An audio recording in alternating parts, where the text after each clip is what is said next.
twongere tubashimire kandi tubifurize ishya n'ihirwe mwebwe bakunzi bacu mudahwema kutwereka ko mudukurikirana 5 kuri 5 ni muri aka kanya tubazaniye amakuru yihutirwa avuga ko Ibuka yamaze gutangaza yuko ititeguye na busa gukorana n'ishyirahamwe ryiswe Igicumbi. Iri rikaba ari ishyirahamwe ryamaze gushingwa. Abanyarwanda rero batuye mu migabane y'Uburayi na Amerika bamuritse ku mugaragaro ishyirahamwe Igicumbi rigamije kuba ijwi ry'abarokotse jenoside yakorewe abatutsi. Ibuka rero ivuga yuko ngo ititeguye gukorana n'iri shyirahamwe. Mu muhango wabereye kuri murandasi kuri iki cyumweru, umuyobozi w'Igicumbi PHILIPO BASABOSE wigisha muri kaminuza ya Memorial University muri Canada yatangaje ko ngo bazakorana n'andi mashyirahamwe arengera uburenganzira bw'abarokotse jenoside yakorewe abatutsi ndetse n'umuryango Ibuka uhuriyemo ayo mashyirahamwe. Ibi ngibi kandi usibye no kuba uyu Basabose yabivuze biri no kuri website yabo, aho kuri website yabo ahanditse abo bari bo basobanura ibyo bagiye gukora, cyane cyane bibanda yuko ngo bazakorana na Ibuka. Kuri iyi ngingo rero avugana n'ijwi ry'Amerika, umunyamabanga nshingwabikorwa wa Ibuka Naftali ahishakiye yavuze yuko Ibuka ititeguye na busa gukorana n'iyi Igicumbi. Ku mpamvu ngo yabyo yakomeje agira ati ni abantu ngo bagaragayeho gupfobya no guhakana jenoside yakorewe abatutsi, ngo bashyigikira ku buryo bweruye abayipfobya ngo n'abayihakana. Ati nta muryango rero w'abarokotse jenoside wagira ikintu icyo ari cyo cyose uhuriraho n'abo bantu. Ayishakiye yakomeje avuga ko icyo guhurizaho ari ukwamagana abo bo mu ishyirahamwe Igicumbi, ngo ko nta muntu ukwiye kugira icyo akorana na bariya bantu. Ati kuko ngo bagize amahitamo mabi adakwiriye. Mu kiganiro rero cyanyuze kuri murandasi cyari kirekire kirimo amasaha agera kuri 2 niho uyu Basabose yavuze atangiza Igicumbi, ndetse muri uyu muhango hakaba hagaragayemo na Adeline Rwigara, aho yavuganye agahinda avuga amagambo menshi nk'uko muri buze gukomeza kuyumva. Turakunda cyane, komeza ubane natwe, twe turagaruka mu kanya. Abanyarwanda batuye ku migabane y'Uburayi na Amerika bamuritse kuri iki cyumweru ku mugaragaro ishyirahamwe bise Igicumbi, ijwi ry'abarokotse jenoside yakorewe abatutsi. Philippe Basabose wigisha muri kaminuza ya Memorial University muri Canada ni perezida w'Igicumbi. Avuga ko biteguye gukorana na Ibuka n'andi mashyirahamwe arengera uburenganzira bw'abarokotse, ariko Ibuka ivuga ko bagamije gupfobya jenoside. Mugenzi wacu Veniste Nshimiyimana yaganiriye na Naftali ahishakiye, umunyamabanga nshingwabikorwa wa Ibuka, na Philippe Basabose perezida w'Igicumbi. Niwe yahereyeho amubaza icyatumye bashinga iryo shyirahamwe. Icyatumye dushinga uwo muryango nk'uko nk'abarokotse jenoside yakorewe abatutsi hari ibibazo byinshi, hari inshingano nyinshi dufite, tukumva umuryango nk'uriya uzadufasha guterera agacumu k'ubumwe nk'uko babivuga mu Kinyarwanda, indi miryango isanzwe, kugira ngo turusheho kugera kuri izo nshingano dufite nk'abarokotse jenoside yakorewe abatutsi. Ariko hari hasanzwe mu Rwanda undi muryango witwa Ibuka, kandi umaze imyaka igera kuri 27 urengera inyungu z'abacitse ku icumu. Niki muje kurusha Ibuka, cyangwa se kubera iki mushinze undi muryango ukora nk'ibyo bari basanzwe bakora? Si Ibuka gusa yo mu Rwanda, hari na Ibuka ziri mu bihugu by'Uburayi, hari Ibuka yashinzwe ejo bundi muri Leta Zunze Ubumwe za Amerika, n'andi masosiyasiyo afite andi mazina atari Ibuka. Ayo masosiyasiyo yose afite ibyo akora, ariko agiye afite n'ibibazo byihariye bitewe n'aho ari. Twebwe rero twumva tuzagira uruhare mu gushobora gukemura cyangwa se nibura kuvuga bimwe muri ibyo bibazo andi mashyirahamwe adashobora kugaragaza, bitewe nk'uko nabivuze n'ibibazo byihariye abamo. None se ibyo bibazo byihariye ayo mashyirahamwe agira ntashobore kuvuga, mwebwe mutazaba mufite mugashobora kuvuga nibihe? Ni nk'ibibazo ibibazo by'imibereho y'abarokotse jenoside yakorewe abatutsi, byaba ibishingiye ku bufasha butuma bagashoboye kubaho mu buryo bukwiye, kandi uburyo buhari, hari ikigega cyagombye kubikora, ndetse hakaba n'aho bamwe bicwa.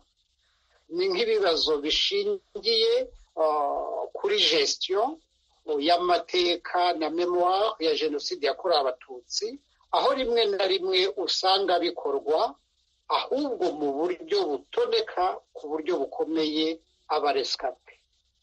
Ibyo byose rero si ukuvuga ko indi miryango itaba ibibona, ariko hari ibyo ibona, ne kubera ibyo bibazo, kubera kontekisite bakoreramo, bakaba batabivuga, ndetse ahubwo wanabivuga kikaba aricyo kiba ikibazo. Ni ukuvuga yuko mwiteguye kuba mwakorana na Ibuka kugira ngo murengere neza nk'uko mubivuga inyungu z'abacitse ku icumu rya jenoside yakorewe abatutsi. Twabisobanuye rwose, twahaye ikiganza abandi baresikape bose aho bari, igihe tubona ibintu kimwe, igihe dukorera icyiza ku muresikape. Ibuka ntacyo dupfa, abari muri Ibuka ni inshuti zacu, ni abavandimwe bacu, n'utari umuvandimwe wawe ku giti cyawe, ariko mufite icyo kibahuza nk'abarokotse jenoside yakorewe abatutsi. Ubundi nta cyagombye kutubuza na kimwe gukorera hamwe. Uravuga yuko mwiteguye gukorana na Ibuka, ariko Ibuka yo mu Rwanda ihagarariye amashyirahamwe yose arengera inyungu z'abarokotse ku icumu rya jenoside, ntabwo abona gutyo mwebwe uko mubibonabona, ahubwo mufite izindi nyungu musa naho muje gucunga, mutari mu nyungu z'abacitse ku icumu nyirizina. Ububasha Ibuka ifite yo mu Rwanda n'inshingano ifite ni nk'ibyo n'undi muryango wose uhagarariye abacitse ku icumu ufite.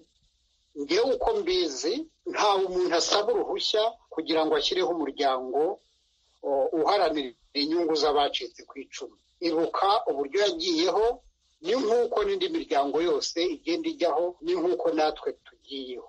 Ibuka rero ntabwo duhanganye nayo, ntabwo dushinzwe kuvuguruzanya, dushobora kudahuza mu bitekerezo cyangwa mu mikorere, ariko ntabwo byagombye kuduteranya. Ku buryo ufashe nk'urugero rw'abacitse ku icumu babarirwa mu bihumbi 300 b'Abanyarwanda, benshi muri bo bari mu Rwanda, ku buryo mwavuga muti tuzahagarariramo igice kinini cy'abo bantu. Ntabwo ari ukubara ngo tuvuge ngo duhagarariye porosantaje y'iyi, Ibuka ihagarariye porosantaje y'iyi. Oya, ntabwo dushinzwe kugabana abaresikape, ibyo bintu byumvikana.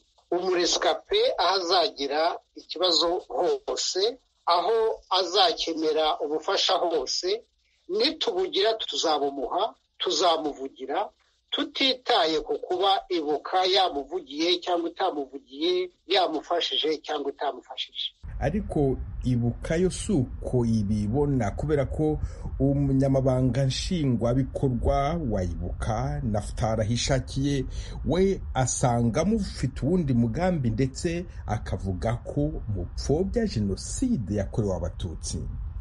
Icyo kintu twakivuzeho inshuro nyinshi, byo gupfobya jenoside yakorewe abatutsi.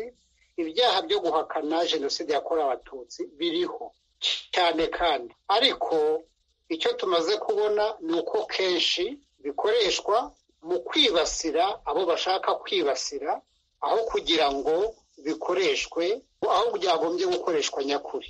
Ibyo nabyo ahubwo twebwe tubibonamo nk'uburyo bwo gupfobya amateka ya jenoside no gupfobya icyo cyaha ubwacyo.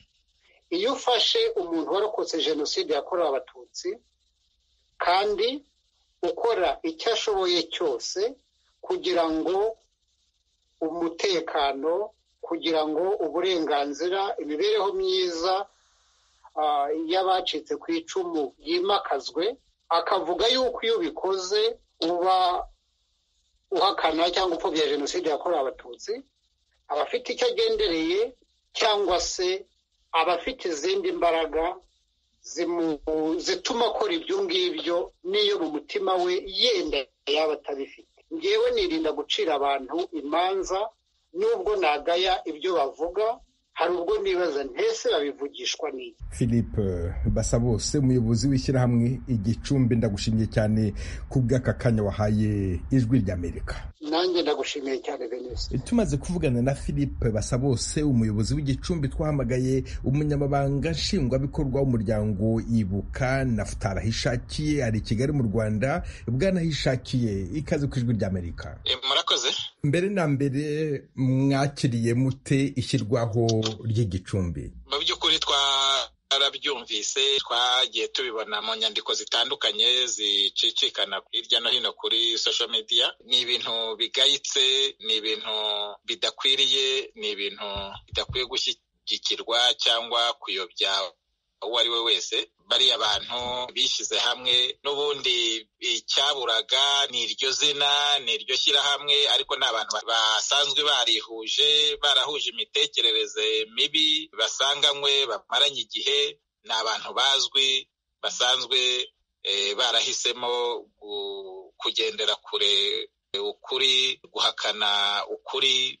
Ni abantu bagiye bagaragara mu bihe bitandukanye, mu nyandiko zitandukanye, bapfobya, bahakana jenoside yakorewe abatutsi, bashyigikira ku buryo bugaragara, ku buryo bweruye abayipfobya n'abayihakana, ku buryo ni ibintu bigayitse kubona bavuga ngo bagiye gushinga ishyirahamwe, barangiza bakabeshya ibisa n'intego, kandi bizwi neza yuko atari cyo bagambiriye. Nta wacitse ku icumu, nta warokotse jenoside yakorewe abatutsi benda kuvugira, benda gushyigikira mu buryo ubwo ari bwo bwose. Ni ibintu rero twakiriye nabi, ni ibintu bidakwiriye, ni ibintu byo kwamaganwa, ni ibintu bidakwiye gushyigikirwa n'uwo ari we wese uzi kandi uzirikana ubukana n'ingaruka jenoside yakorewe abatutsi yagize ku bayirokotse. None se ko bavuga ko nabo ubwabo barokotse iyo jenoside yakorewe abatutsi, bakavuga ko bashyizeho ishyirahamwe Igicumbi baje kurengera inyungu z'abacitse ku icumu, murabona bataje gusa n'abakora akazi mwari musanzwe mukora mu muryango Ibuka? Kuba benshi muri bo ari bamwe mu bantu bazwi barokotse jenoside yakorewe abatutsi nibyo, ariko warokotse jenoside yakorewe abatutsi ugize amahitamo mabi, uyobye, agateshuka ku murongo ukwiriye, agateshuka ku cyerekezo cyiza akwiye kuba akurikiza, agahitamo kwishyira hamwe, kwiyunga n'abakoze jenoside, kujya mu murongo wabo, kubashyigikira, kuvuga imvugo zabo, ni ibintu bigayitse. Kuvuga ngo baje kuvugira, baje kurengera uwarokotse jenoside yakorewe abatutsi, ni ibintu bidafite ishingiro. Bamwe muri bo bagize n'amahirwe yo kuba babona umwanya wo gukorera barokotse jenoside yakorewe abatutsi, ntacyo babakoreye. Ntabwo rero umuntu utaragize icyo akora, utaragize umutima wo gukorera, wo kurengera uwarokotse jenoside yakorewe abatutsi ari aha mu gihugu, afite uburenganzira busesuye bwo gushyigikira, bwo gukorana n'imiryango y'abarokotse jenoside yakorewe abatutsi irengera inyungu zabo, iri mu gihugu, ifite uburenganzira bwo gukora. Ntabwo uwo muntu ntacyo yakorera abacitse ku icumu atakaje ubunyarwanda, atakaje ubwenegihugu, agahitamo kujya kwitwa impunzi, agahitamo kwifatanya n'abakoze jenoside, ndashaka kuvuga mu mvugo n'ibindi.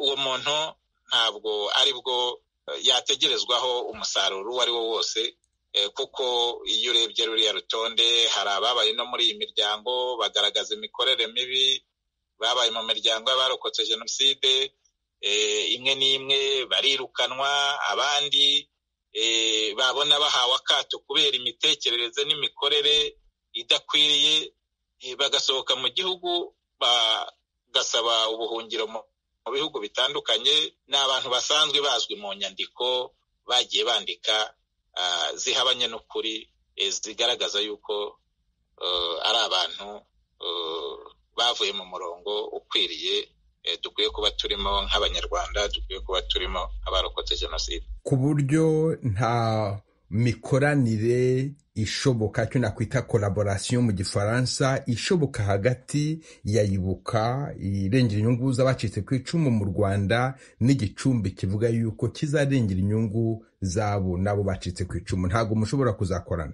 Ntacyo twakorana nabo, ntacyo twahuriraho nabo, kuko umurongo wabo barawugaragaje. Ni umurongo uhabanye kure n'ukuri. Ntabwo abarokotse jenoside yakorewe Abatutsi, imiryango ibahagarariye ntaho yahurira n'umuntu ufite imyitwarire idahwitse, wigaragaza nk'umwanzi w'igihugu, nk'umuntu uhakana ukuri, upfobya, uhakana jenoside.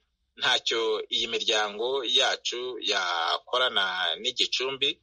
Ni abantu mwarababonye mu nyandiko zitandukanye, abantu bavuga ko barokotse jenoside yakorewe Abatutsi ariko bagatinyuka, bagatesha agaciro ibintu bitagira ingano, ibintu byinshi bimaze gukorerwa abarokotse jenoside yakorewe Abatutsi, bikorwa n'ubuyobozi, bikorwa na leta y'ubumwe bw'Abanyarwanda, kugera ubwo bagenda bahimbahimba ibinyoma, bakagenda bayobya uburari, bakareka kuvuga uwakoze jenoside. Rimwe na rimwe bakagenda bimura, basiga icyasha, basiga ibyaha FPR Inkotanyi yagize uruhare rukomeye mu guhagarika jenoside, mu gusubiza agaciro abarokotse jenoside, bakagira icyizere cyo kubaho. Uyu munsi leta ikaba yaradushyigikiye mu buryo bugaragara. Nta muryango w'abarokotse jenoside wagira ikintu icyo ari cyo cyose uhuriraho nabo. Nta warokotse jenoside yakorewe Abatutsi wagira icyo ahuriraho nabo. Icyo tuvuga duhurizaho ni ukubagaya, ni ukubamagana. N'undi wese, nta muntu ukwiye kugira icyo akorana na bariya bantu, kuko bagize amahitamo mabi adakwiriye. Naftali Ayishakiye, umunyamabanga nshingwabikorwa w'umuryango Ibuka, ndagushimye cyane ku bw'aka kanya mwafashe kugira ngo muganire n'Ijwi ry'Amerika. Murakoze cyane namwe.